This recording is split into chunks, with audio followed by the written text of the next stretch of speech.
კარგით, დღევანდელ ლექციაზე გესაუბრებით ცოდნის ცნებასთან დაკავშირებულ საკითხებზე და განსაკუთრებით გავამახვილებთ ცოდნის ცნების კავშირს დაჯერების ხარისხთან. Რამდენად დარწმუნებული ვართ, რომ დებულება ჭეშმარიტია, თუმცა ცოდნის ცნებასთან დაკავშირებულ სხვა საკითხებსაც მიმოვიხილავთ.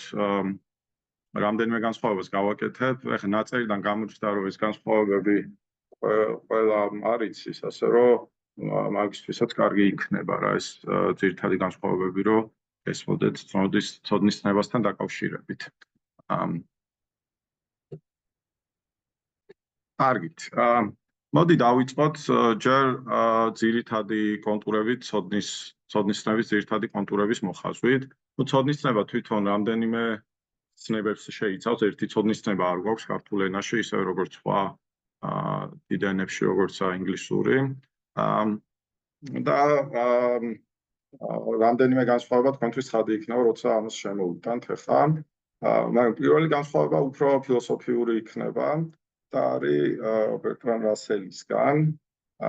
ეს ტერმინოლოგია არ დამკვიდრდა ახლა, მაგრამ ძირითადი აზრი საინტერესოა და სხვა ფილოსოფიურ მიმდინარეობაში უფრო მეტად შეხვდებით რა. ესე იგი, რასელი ერთმანეთისგან ასხვავებს ჭეშმარიტების ცოდნას და საგნების ცოდნას რა. ჭეშმარიტების ცოდნაში გულისხმობს იმას, რასაც თანამედროვე ჟარგონზე უწოდებთ პროპოზიციულ ცოდნას ან დებულების ცოდნას. მაგალითად, როდესაც იცი, რომ კვიპროსის დედაქალაქი არის ნიქოზია. ან ვიცი, რომ რაღაც დებულების ჭეშმარიტება რა. რაღაც დებულება იცი. ვიკიპედიაში რასაც კითხულობთ ინფორმაციებს, ესაა ყველაფერი დებულების ცოდნა, რასაც რასელი ეძახდა ჭეშმარიტების ცოდნას. რასელს ასევე რასელი ასწავლიდა ჭეშმარიტების ცოდნას საგნების ცოდნისგან. რა არის საგნების ცოდნა? საგნების ცოდნა არის ვიღაცას რო იცნობ, მაგალითად პირონ რო იძახი, რომ ვიცნობ ამ ადამიანს. დებულების ცოდნას უშუალოდ კი არ იძახი, ანუ იძახი, რომ შეხვედრილ ხარ, ან ხსმენია მასზე, როგორც წესი პირად კონტაქტზე ვამბობ, რომ ვიცნობ ამას. მაგრამ ამის გარდა, ანუ პიროვნების ცოდნის გარდა, სხვა რაღაცებთანაც შეგვიძლია ესეთ კონტაქტი გქონდეს, მაგალითად, რაღაც ოთახში იყო ნამყოფი რა და რაღაცა ტიპის კონტაქტი გაქვს ამ საგანთან. ესეთი ტიპის ცოდნას ეძახი საგნების ცოდნას, რაღაცა რო გინახავს, ეს ვაზა ნანახი მაქვს, ეს სახნი ნანახი მაქვს და ასე შემდეგ რა. ეხლა ეს კავშირი ამ ჭეშმარიტების ცოდნასა და საგნის ცოდნებს შორის ესეთი მარტივი გასაგები არა, მაგრამ ქართულშიც ვხვდებით, რომ ცოდნას ხანდახან ვიყენებთ მაგ ნაცნობობის აზრით, რომ ვიღაცა გვინახია, ვიცი ან რაღაცა მინახია და ხანდახან ვიყენებთ დებულების ცოდნის აღსანიშნავად, რომ რაღაცა დებულება ვიცი, ხო? რაღაცა ინფორმაცია მაქვს. ეხლა რასელი კიდე განასხვავდა ორი ტიპის ცოდნას, ან საგნების ცოდნას, knowledge of things. ერთი არის ნაცნობობით ცოდნა, ან პირადი კონტაქტი როდესაც გაქვს და მეორე აღწერით ცოდნა, რაღაცაზე რო იცი, იმიტომ კი არა რომ რაღაც კონტაქტი ქონია, არამედ აღწერით რა. მაგალითად, ჯეკ მხატრავი არ გვინახავს, მაგრამ არც ვიცი ზუსტად ვინაა, მაგრამ აღწერით შეგვიძლია ვილაპარაკოთ მასზე, რომ ადამიანმა რომელმაც ესა და ეს კვლევები ჩაიდინა, ან უმრავლესობა კვლევები ჩაიდინა. ეს აღწერითი ცოდნა ჩვენთვის ესეთ მნიშვნელოვანი არაა. ასე რომ კიდე საგნების ცოდნას იმის თქმა მინდა, რომ კიდე ორ ნაწილად ყოფდა რა. ეს ნაცნობობით ცოდნა და აღწერით დესკრიფციით ცოდნა და მნიშვნელოვანია ეს უფრო ენის ფილოსოფიის საკითხებში, თუმცა ცოდნის თეორიისთვის ძალიან მნიშვნელოვანი იყო, რასელი ფიქრობდა, რომ ძალიან მნიშვნელოვანი იყო ეს განსხვავება. ჩვენთვის ცენტრალური არის უფრო სხვა ტიპის განსხვავება. ეს არის განსხვავება პროპოზიციულ ცოდნას შორის, რასაც რასელი ამ ჭეშმარიტების ცოდნას უწოდებდა და რაღაც უნარის ცოდნას შორის რა. როდესაც იცი, მაგალითად, პიანინოზე დაკვრა, ან იცი წერა, ან ველოსიპედის ტარება და ასე შემდეგ რა. რაღაცა უნარი, ხა პიანინოს დაკვრა და ვიკიპედიაზე დაკითხული ინფორმაციის ცოდნა ხვდებით ინტუიციურად, რომ განსხვავდება, ხო? ერთი არის უნარი და მეორეა რაღაც ინფორმაციის ქონა. რა თქმა უნდა, პიანინოზე დაკვრაც მოითხოვს რაღაცა ინფორმაციის ცოდნას, და სავარაუდოდ ინფორმაციებიც რო ვიცოდეთ, რაღაცა უნარები უნდა გქონდეს. მაგრამ ეს განსხვავება მგონი გასაგებია რა, ყველასთვის, რომ უნარების ცოდნა სხვა არის და დებულების ცოდნა სხვა არის. მაგალითად, ერთი ამბავია, რომ გიტარის დაკვრის ცოდნა, პიანოს ცოდნა გრადაციულია რა და შეიძლება ერთი კარგად იცოდეს გიტარაზე დაკვრა ან პიანოზე და ან ცუდად რა, რაღაც ისე არ არის, რომ ან იცი გიტარაზე დაკვრა ან არა. და დებულების ცოდნა უფრო ისაა, ხა ნიქოზია რო არის კვიპროსის დედაქალაქი, ეგ იცი რა და რაღაც დიდი გრადაციული ის არ არის. მაგრამ თუმცა ეს ყველა განსხვავება ანუ ძალიან ისეთია რა, ფაქისია და ხად ესე კატეგორიული გაყოფა შეიძლება პრობლემური იყოს. დიდი დებატები არის ეპისტემოლოგიაში, ხო, ამ ტიპის ცოდნებს ახლა რაც აგიხსენებთ, ერთ ქვია ცოდნა რომ, knowledge that, ან დებულების ცოდნა, knowing that, რაღაც რა, ვიცი რომ კვიპროსის დედაქალაქი არის ნიქოზი. და ცოდნა როგორ არის, უნარი ეს რა, knowledge how, know how ასევე. და დანიშნულე ეს უფრო ეხლა თანამედროვე დებატებში ეს knowledge და knowledge how უფრო ცენტრალური განსხვავება. Goldman-თან. ხო, Goldman-თანაც იყო და ხო, Goldman-ი როგორც წერს, ანუ ეპისტემოლოგიის ფოკუსი ხოლმე როგორც წესი ეს პროპოზიციული ცოდნაა, მაგრამ ასევე დიდ ყურადღებას აქცევენ ამ knowledge house-საც რა. დებატები არის ბევრი იმასთან დაკავშირებით, შეიძლება თუ არა ეს ცოდნა როგორ ეს knowledge how დავიყვანოთ პროპოზიციულ ცოდნაზე. ხო, ზოგი ფიქრობს, რომ შესაძლებელია, ზოგი ფიქრობს, რომ განსხვავებულია რადიკალურად, ზოგი ფიქრობს, რომ ეს knowledge how უფრო ფუნდამენტურია ვიდრე knowledge-საც და მთელი რიგი საინტერესო საკითხებია, მაგრამ ჩვენ ანუ არა ზოგჯერ არ არის აუცილებელი განსხვავება იყოს ძალიან პრობლემო იმაზრით, რომ ყოველთვის შეგვეძლოს ამ განსხვავების გაკეთება იმისთვის, რომ იყოს სასარგებლო. ხო, ანუ ზოგად კატეგორიებს ახან კარგად ასხვავებს ერთმანეთსგან იმის მიუხედავად, რომ ბევრი ბუნდოვანი საკითხია, ანიშნავს, რომ თვითონ ცნება არ არის საკმარისად კაფიო მაინც რა. ან ვიცით პარადიგმულ შემთხვევებში როგორ გამოვიყენოთ ეს ცნებები, ხო? აი, იგივე მაგალითად შეაცვალებენ ანალიზურ და სინთეზურ დებულებებს შორის განსხვავებას, ხო, სემანტიკურ განსხვავებას ფილოსოფოსები, ხო, კანტიდან და თუმცა უფრო ძველი განსხვავება ლაიბნიცთან იყო ფიუნთანაც და სხვათანაც, სხვა ტერმინოლოგიით. მაგრამ რაღაცა სიტუაციებში ცხადი არ არის დებულება ანალიზურია თუ სინთეზური. როგორც შეიძლება გსმენიათ, ზოგიერთი ფილოსოფოსი ეჭვქვეშ აყენებს საერთოდ ამ განსხვავებას, მაგრამ ამის მიუხედავად მაინც გვაქვს პარადიგმული შემთხვევები, ხო, ანალიზური დებულებებისა და სინთეზურისა. ეხლა უფრო სხვა მაგალითი რო ავიღოთ, მათემატიკაში რაღაცა ტიპის ცნებები შეიძლება ზუსტად განსაზღვრული არ არის, მაგრამ არნიშნავს, რომ იმ ცნებებით პროდუქტიული თეორეტიზირება შესაძლებელი არ არის. მაგალითად, სიმრავლეთა თეორიაში წევრობის ცნება. წევრობის ცნება მიღებულია ბაზისურ ცნებად და კარგად განსაზღვრული, ანუ კაცრი აზრით არაა. ხო? ანუ კარგად განსაზღვრული არის, ანუ მაგალითებით, მაგრამ ამის მიუხედავად წევრობის ცნება არის მთელი რიგი პროდუქტიული თეორეტიზირების არსებითი ნაწილი რა. ისე რომ ყველაფერს თუ კარგად ვერ დავალაგებთ ისე რომ როგორც კენტობას და ლუწობას, ხო, რომ ადვილად შეგვიძლია კრიტერიუმი ჩამოწევოთ, როდესაც რიცხვი ლუწი და როცა არის კენტი, ხო? ნატურალური რიცხვი, რომელიც უნარსკოტი იყოფა ორზე, ადვილი პირობა. ფილოსოფიურად საინტერესო ცნებები ეგრე ადვილ დეფინიციას არ ექვემდებარება, მაგრამ ამის მიუხედავად მაინც გამოსადეგია ხოლმე ეს გადახვევა რა. მაგრამ იმის თქმა მინდა, რომ ბევრი კამათია knowledge house-სა და knowledge that-ის მიმართებას შორის. მაგრამ მაინც გვეხმარება ცოდნის ტიპების კატეგორიზაციაში.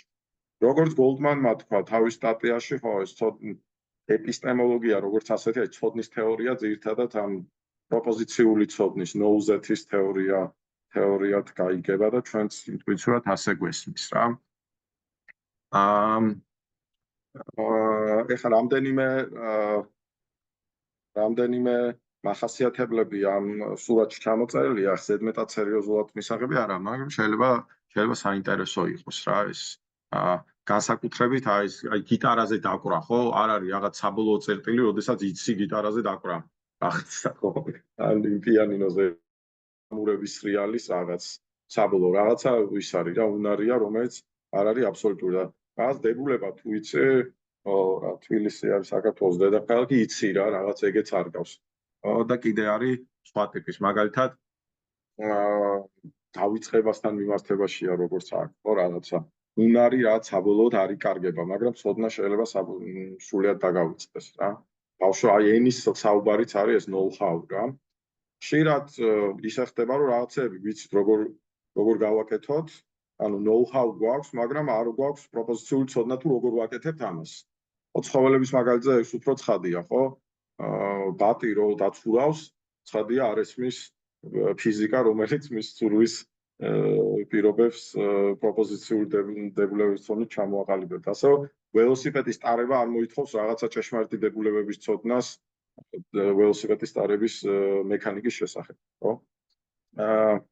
ეს ჩვენთვის ძალიან ცენტრალური არ იქნება, ჩვენ კურსზე არ გვექნება საუბარი ამ განსხვავების ყოველ შემთხვევაში ჯერ არა. მაგრამ იცოდეთ, რომ ეს განსხვავებები არსებობს რა. ეს განსხვავებები არსებობს ამ ცოდნა რომ და ცოდნა როგორც შორის. და ეხლა ფოკუსირებული ვიქნებით ცოდნა რომზე რა. ეხლა ცოდნის ცნება ცოდნა თვითონ როგორც ფენომენი, რა თქმა უნდა, ერთ-ერთი ცენტრალური თუ არა ყველაზე ცენტრალური ის არის, საგანი არის ეპისტემოლოგიის, ხო? ეპისტემე რაღაც აზრით ისა, რასაც ეხლა ცოდნას უწოდებთ, ხო, ძველბერძნულად. და ხშირად იძახიან ეპისტემოლოგიას როგორც ცოდნის თეორიას. ანუ გვინდა გავიგოთ რა არის ეს ცოდნა. და როცა ვლაპარაკობთ რა არის ცოდნა, ხშირად აქვთ ხელდაუში რა არის დებულების ცოდნა, როდის ვიცით რომ როდის ვიცით დებული. ძალიან რთული ამოცანა ეს და ადვილი გასარკვევი არ არის. რაღაცა ასპექტებს ამაშიც განვიხილავთ ჩვენ. ბევრს მენიათ კიდევაც ედმუნდ გეტიერის სტატიაზე, ჩვენ გავლილი რო ქონდა იქ საბაკალავრო კურსზე, რომელმაც რაც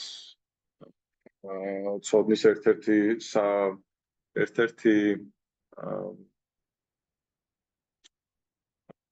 საინტერესო თეორია ფართო კონსენსუსის მიხედვით უაგდო, რომ ცოდნა არის გამართლებული ჭეშმარიტი რწმენა, რაღაც მაგის ეკვივალენტური. მაგრამ ჩვენ ახლა ცოდნის ბუნების გარკვევას და განსაზღვრებას არ დავიწყებთ, უბრალოდ რაღაც არაკონტროვერსიულ საკითხებს მოვხაზავთ ცოდნის შესახებ. და მერე ძალიან საინტერესო ერთ შეხედვით პარადოქსულ და უცნაურ ასპექტზე გამოყოფთ, რაც ცოდნის ცნებას ახასიათებს. რაც ლითელ ჯონის სტატიაში უკვე შეგვხვდებოდათ, მაგრამ შეიძლება ეს ყურადღება არ მიაქცეთ, რაც ძალიან ცენტრალური თქვენ თემისთვის არ არის. მაგრამ ხო, მაგის გარეშეც გამოვიდოდა ეგ მაგრამ ეხლა არაკონტროვერსიულ საკითხებს რო დავრჩეთ, მაგალითად, საკმაოდ არასადაოა ის, რომ ცოდნა არის, რასაც უწოდებენ ფაქტიური მდგომარეობა რა, აი ცოდნის რაღაცა რო იცი. ფაქტიური ნიშნავს, რომ დებულების ცოდნა გულისხმობს, რომ რაც იცი ჭეშმარიტი ან სწორია. შეუძლებელია იცოდე, რომ ლექცია 302 აუდიტორიაშია, როცა არის 303 აუდიტორიაში. შეიძლება ხანდახან შეიძლება ქართულად თქვა, რომ არა და ვიცოდი, რომ რეალურად მცდარი იყოს, მაგრამ პირდაპირ აზრით არ უნდა გავიგოთ ეს. ალბათ გულისხმობთ, რომ მეგონა რომ ვიცოდი და არა ნამდვილად ვიცოდი. ცოდნა რაც იცი, უნდა იყოს სწორი რა, ჭეშმარიტი. ამაზრით ცოდნა მსგავსია, მაგალითად რო ხედავ რაღაცას რა.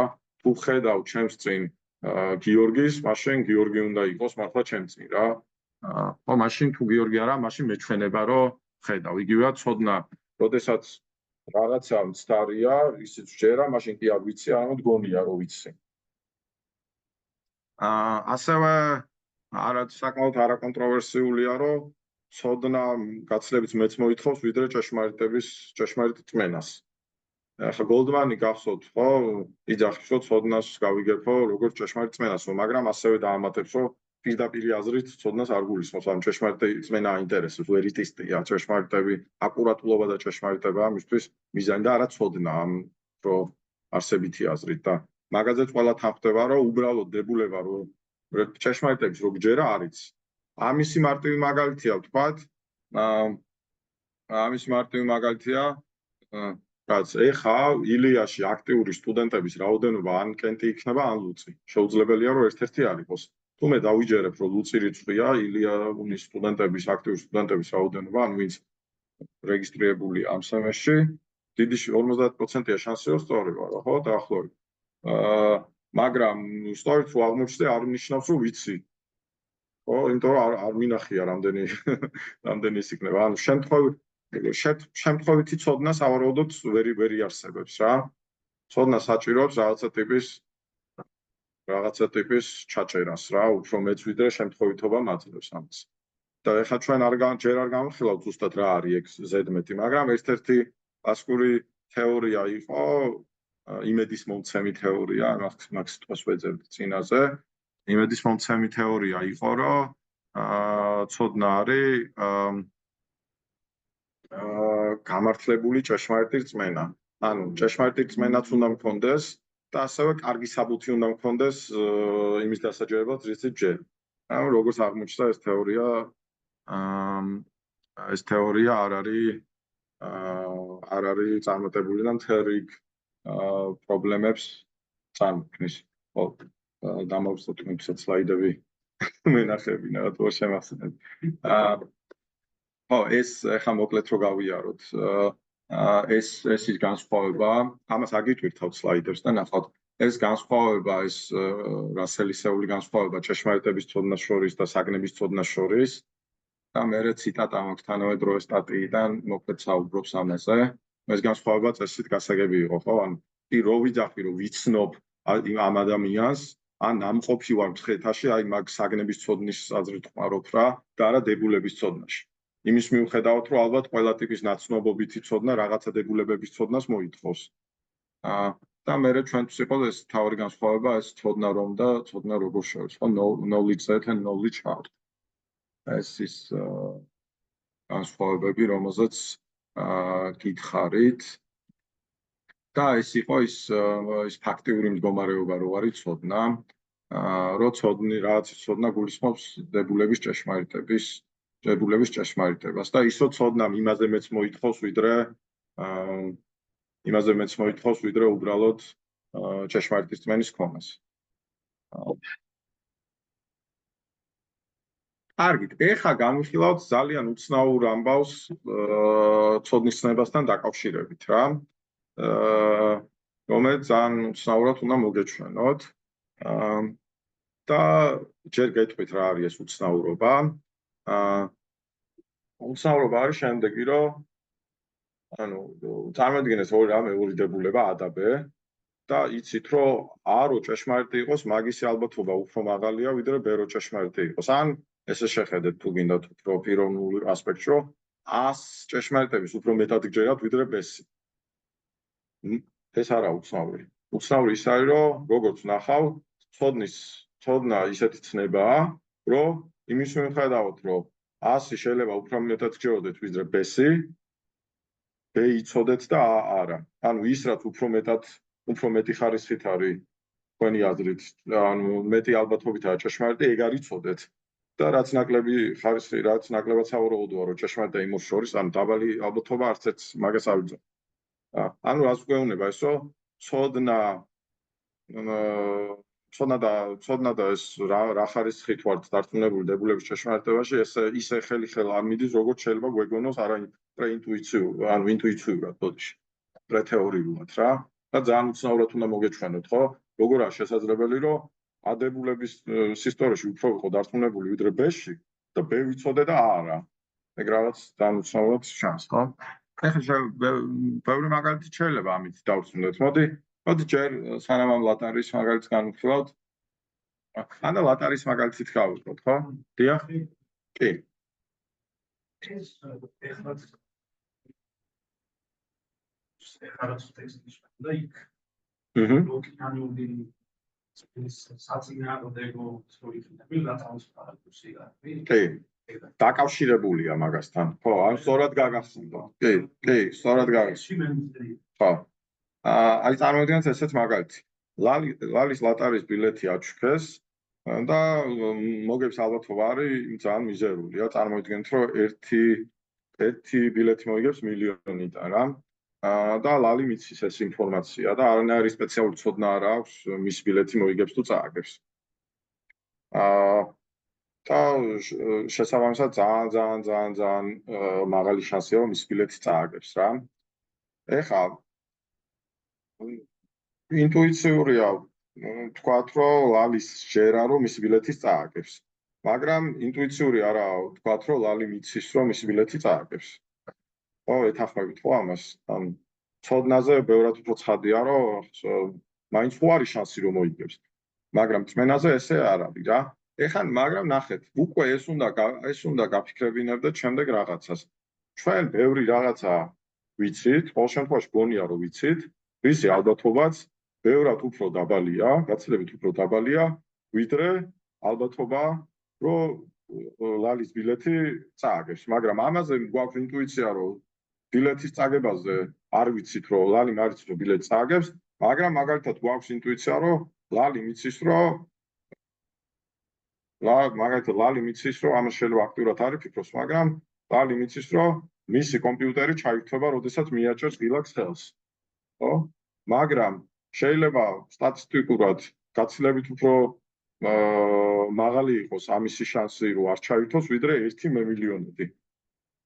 ან მაგალითად, თუ ამაზე ესეთ კავშირი, აი, თქვათ, მეგობარი გეუნებათ, რომ რაღაცა დაახლოებით 7 საათზე ვიქნები რუსთაველის მეტროსთან.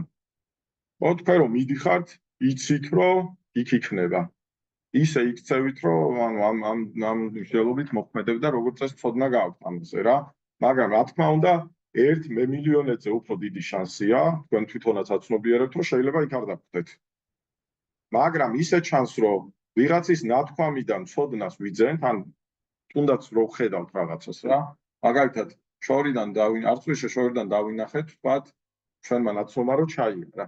რო დავფიქრეთ 1 მემილიონედზე უფრო დიდი შანსი ხო არის რომ შეგვეშალა. აი როგორც წესი ეგეთ პერცეპტული ტიპის ცოდნას ვიღებთ. მაგრამ წმინდა ალბათური ტიპის შანსები რო გვაქვს, როგორც ლატარიის შემთხვევაში, რასაც ლითელ ჯონის სტატისტიკურ მტკიცებულებას უძახის, მან რატომღაც არ გვაქვს ეგეთი მკაფიო, კი არა, არ გვაქვს ინტუიცია, რომ ვიცით. ხო? მაგრამ მაგაზე ხარს დიდად შეიძლება არ მიგექცეთ ყურადღება, რომ უცნაურია ეგ, რომ სტატისტიკური ინფორმაცია უფრო მაღალი ალბათობით გვეუბნება, რომ რაღაცა ჭეშმარიტია, ხო, ვიდრე ისეთი რაღაცები, რომელზეც გონია, რომ ვიცით. და ერთი ვიცით და მეორე არა. ეხლა მოგიყვანთ ამის მაგალითს აქედან რა. აქ ყველა თანხმდებით, რომ ლალი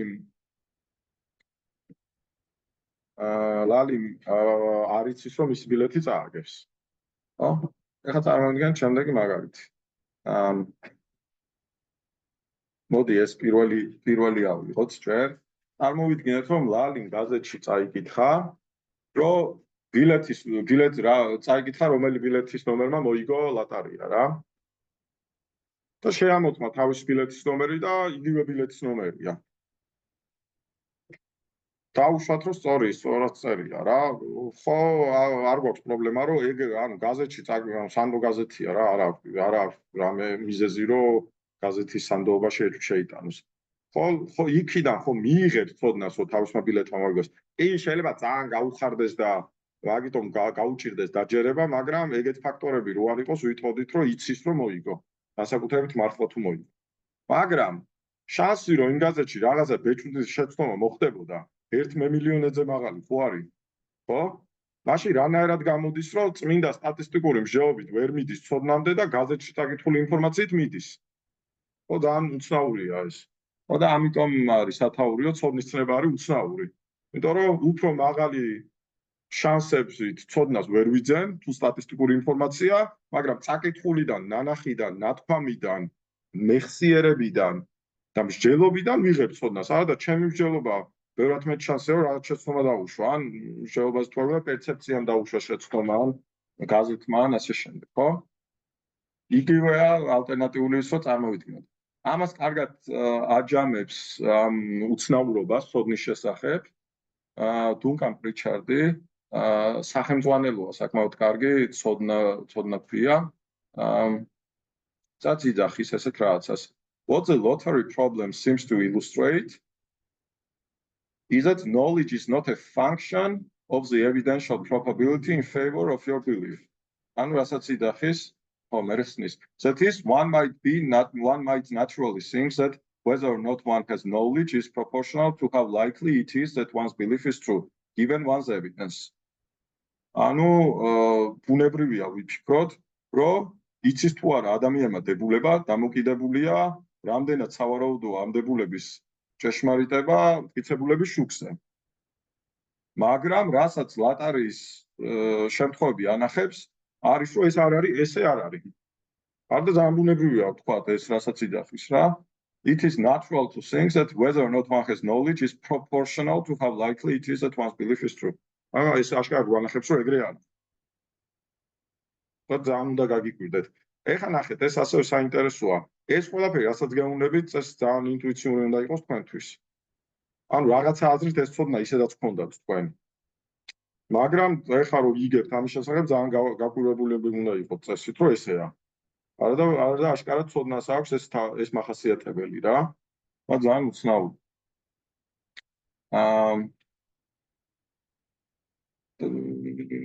და იგივე და მსგავსი მაგალითით ხსნის ამას რა.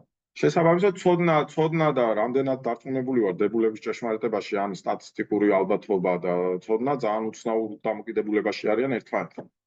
ერთ-ერთმა თანამედროვე ფილოსოფოსმა შეიმუშავა თეორია, რომელიც ხსნის რატო არის ესე რა.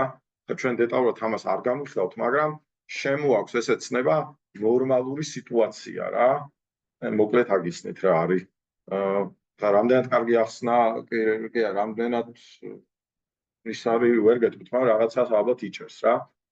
ნახეთ, გაზეთში წაკითხული ინფორმაციის შემთხვევაში ყველაფერი თუ ნორმალურად მოხდა, ანუ ყველაფერმა თუ სწორად იფუნქციონირა, მაშინ ცოდნას მართლა მივიღებ გაზეთში წაკითხული ინფორმაციით, რომელმა ბილეთმა მოიგო. თუ არ დაუშვა ვიღაცამ ბეჭდური შეცდომა, თუ გაზეთმა რაღაცა ის არ მოხდა რა, რაღაცა უცნაურობა თუ არ მოხდა. ან ყველაფერი ნორმალურად თუ წავიდა, სწორი ინფორმაციას გავიგებ. პერცეფციაც იგივეა. ჩემმა პერცეპტულმა აპარატმა კარგად სწორად, ან ნორმალურად თუ იფუნქციონირა, ცოდნას მივიღებ. და ლატარის შემთხვევაში ეგრე არა. ნორმალურადაც რო იყოს ყველაფერი, ანუ არაფერი არანორმალური არა იმაში, რომ ჩემმა ბილეთმა მოიგოს. რომელიმე ბილეთი ხომ მოიგებს. და იძახის, რომ ცოდნა ეხება რა მოხდება ნორმალურ სიტუაციებში. და ლატარის შემთხვევაში ძალიან ნორმალური სიტუაციაა, რომ ჩემმა ბილეთმა მოიგოს. ამიტომ არ ვიცი, რომ ჩემი ბილეთი წააგებს. მაგრამ როდესაც წავიკითხავ, იქ ვიცი, რომ ჩემი ბილეთი მოიგებს ან წააგებს, დავუშვათო წავიკითხე, რომ წააგო რა. იმიტომ რომ ყველაფერი ნორმალურად თუ წავიდეს, ყველაფერი ნორმალურად წავიდეს, სწორი ინფორმაცია მექნება. მაგრამ ლატარის შემთხვევაში ყველაფერი ნორმალურად თუ წავიდეს, მაინც შეიძლება მცდარი იყოს, რომ ჩემო ბილეთმა წააგო. და მოდალური ცნებაა ეს ნორმალურობის და ფორმალური თეორია აქვს ამის საინტერესო. ხო, ასევე რაღაცა ტიპის ახსნები შეიმუშავეს რა და შეიძლება ლითელ ჯონს მოიწონოს უფრო ეს და აქვს შორის ამ წიგნის review დაწერილი და ხო, მაგრამ ჩვენ ისე გეტყვით ერთ რაღაცას, როგორ შეიძლება ეს იყოს. და რამდენად კიდე ცალკე პრობლემას წარმოქმნის, ეს ესეც რო იყოს, შეიძლება სკეპტიკური ეჭვები მაინც გაგვიჩნდეს, რომ თუ გოლდმანის აზრი თუ სწორია, რომ მოდი, მთლადესე არ იძახის, მაგრამ მოდი დავუშვათ, რომ ჭეშმარიტება ან აკურატულობა არის ყველაზე მნიშვნელოვანი ეპისტემურად რა, ეპისტემურად ღირებული არის ჭეშმარიტება. თუ ეგ სწორია ეგ აზრი, მაშინ ცოდნას არ აქვს ეგეთი ძლიერი ეპისტემური ღირებულება, იმიტომ რომ ნახეთ, რომ ცოდნა არ ითარგმნება პირდაპირ, რამდენად მაღალი ალბათობა აქვს დებულებას ჭეშმარიტების. შეიძლება ცოდნას არ ქონდეს კარგი ეპისტემური ღირებულება რა, გვერდჩივნოს, რომ ცოდნის მაგივრად ვილაპარაკოთ აკურატულობაზე ან ჭეშმარიტებაზე. ბევრი საინტერესო ფილოსოფიური პრობლემაა აქვს, უბრალოდ ეხლა ხასიათით გემოვნებთ. ეხლა რითიც მინდა დავასრულო არის, რომ წმენასთან დაკავშირებითაც ჭეშმარიტების ცნებასაც თავი დავანებოთ. წმენასთან დაკავშირებითაც საინტერესო პრობლემები გვაქვს მსგავს ლატარიებზე ფიქრის დროს, რასაც ქვია ლატარიის პარადოქსი, რასაც ნახავდით ისედაც ლითელ ჯონთან. ესე იგი, წარმოვიდგინოთ, რომ გვაქვს დიდი ლატარია, მოდი სიადვილესთვის 100 ბილეთიანი ლატარია ავიღოთ. და T1 იყოს დებულება, რომ პირველი ბილეთი პირველი ბილეთი მოიგებს. შესაბამისად, არა ეს ხაზი არა მართალია T1 ნიშნავს, რომ პირველი ბილეთი წააგებს. ხო? ეხლა ჯერ მოდი დავუშვათ სიტუაციებზე რა ვიცით რა. მაგალითად მეორეს შეხედეთ. თითოეულ ბილეთზე თანაბრად დარწმუნებული ხარ, რომ მოიგებს. შესაბამისად, თითოეულ ბილეთზე თანაბრად დარწმუნებული ვარ, წააგებს რა. 1/100-ია თითოეული ბილეთის მოგების ალბათობა. და 99/100-ია წაგების ალბათობა. და აქ რასაც აღნიშნავს არის ის, რომ არ გჯერა, რომ ყველა ბილეთი წააგებს. ბელ არის რომ გჯერა რა, აი ბელ T1 წაიკითხეთ, როგორც გჯერა, რომ პირველი ბილეთი მოიგებს. ბელ არა T1 წაიკითხოთ, პირველი ბილეთი წააგებს. ანუ შენ გჯერა, რომ არაა მართალი, რომ პირველი ბილეთი წააგებს და მეორე ბილეთი წააგებს და მესამე ბილეთი წააგებს ასე შემდეგ რა. ეს არის, რატო? იმიტომ რომ როგორც ლალის შემთხვევაში დაშვება გვაქვს, რომ 100 ბილეთიდან ზუსტად ერთი მოიგებს. ერთზე მეტი არ მოიგებს და არც ერთზე ნაკლები ერთი. შესაბამისად, გჯერა, რომ არაა მართალი, რომ ყველა ბილეთი წააგებს. რა სიმბოლურად ამას აღნიშნავს ეს. და მეორე დაშვებაა, რომ ყველა ბილეთი თანაბრად დარწმუნებული ხარ, რომ მოიგებს. რა, ეს საკმაოდ ადვილია. მეორე რეალურად ამის კოდიფიცირებას აკეთებს ამისი. ამ თანაბრად ერთი და იგივე შანსია, 1/100 შანსია თითოეული ბილეთის მოგების. და ალბათობა, რომ პირველი ბილეთი წააგებს, ნებისმიერ ბილეთს წააგებს, არის ერთს გამოკლებული ალბათობა, რომ პირველი ბილეთი მოიგებს. შესაბამისად, ერთს გამოკლებული 1/100, რა 99/100. უბრალოდ სიმბოლურად არის ეს გამოსახული. ანუ ეს დაშვებები პრობლემური არ არის არც ერთი, ხო?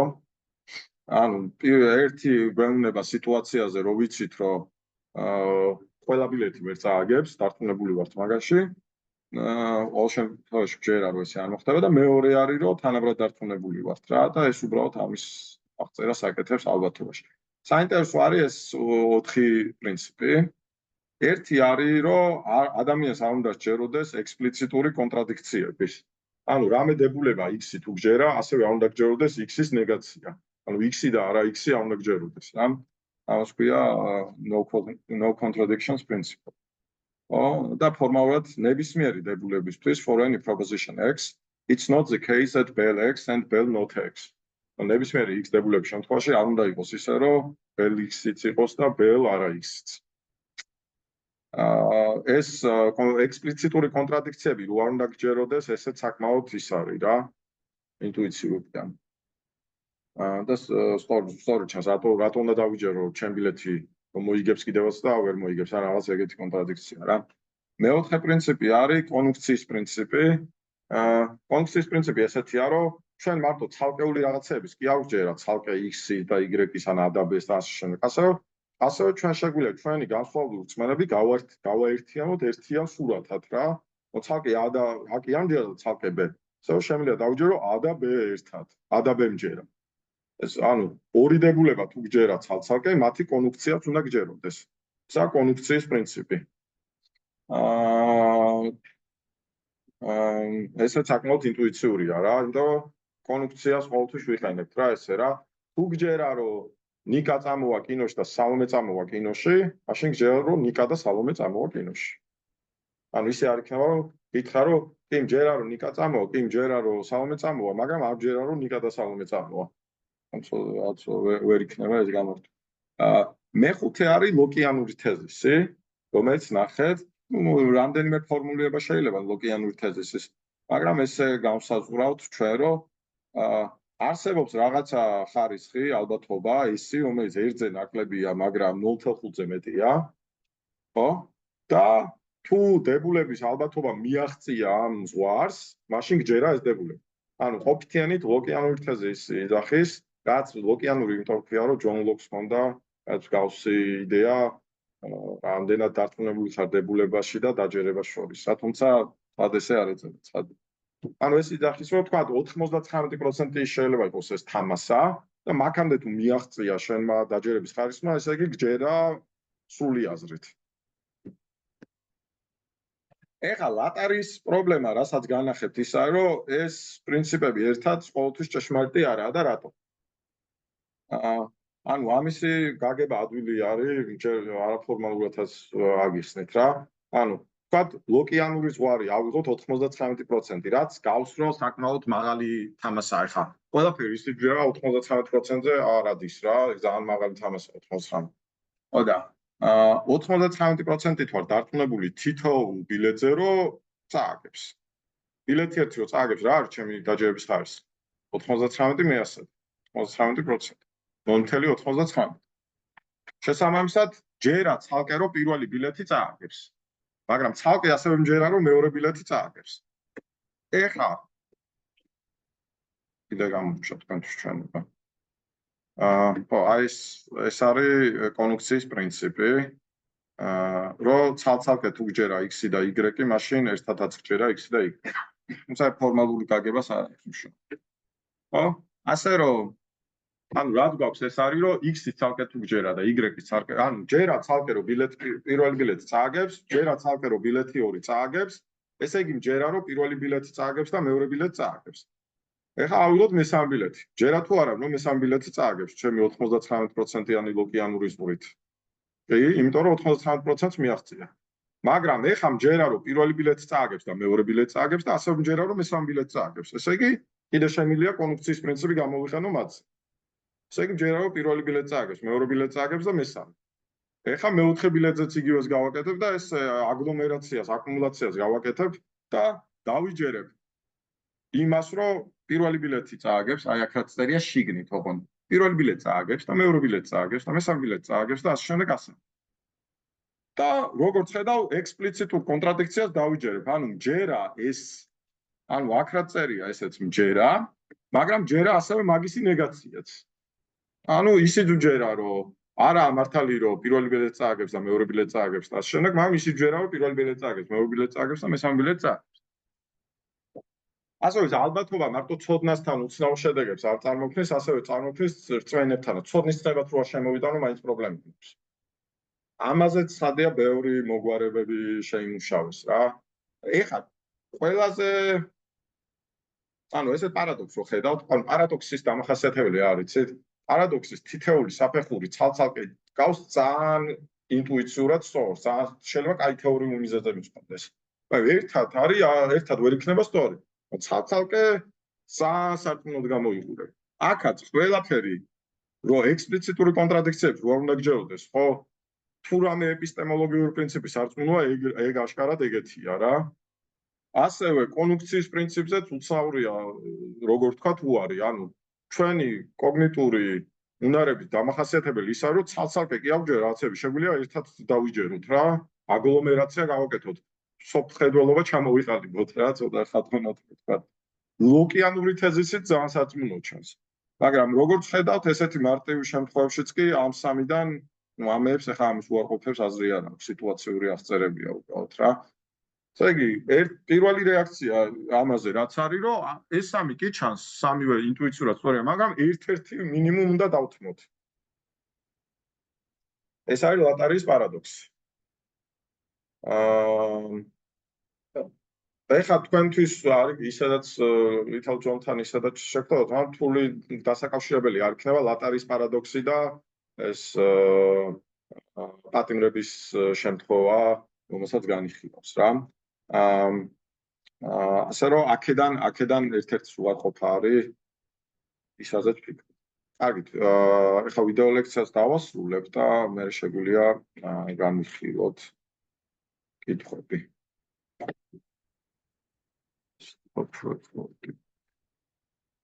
აი შეიძლება